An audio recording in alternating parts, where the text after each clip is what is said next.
This is nonsense, Chairman. We cannot allow a hostile witness to come here. I'm chairing this. And you are not chairing. He's the one who is chairing. No. He's telling you what to do. No. It is true. You are intimidated by this man. No. Just because he's a president, Kenyans needs to know Duale is messing up health. We are going to. He's asking where is the vice chair? Are you sitting a place to ask the vice chair? You are out of order. We will not allow you. You are out of order. But we will close hospitals. I don't own a hospital anywhere. That is the strategy you are trying to use to silence us.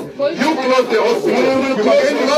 Close them. But stop stealing from SHA. Duale and your friends. I have no interest. You declare your interest. Last year you changed the fee at 12. Let's take the next step. This nonsense you're bringing to this country. Honorable. Munaibia watu hapa. That's fine. You should not be this. Wewe unaibia watu. Waziri. Have a chair. Proceed. You cannot be telling a meeting in Your Parliament. answers. And You are now harassing you your don't chairman. You are interact harassing directly with members. any other member.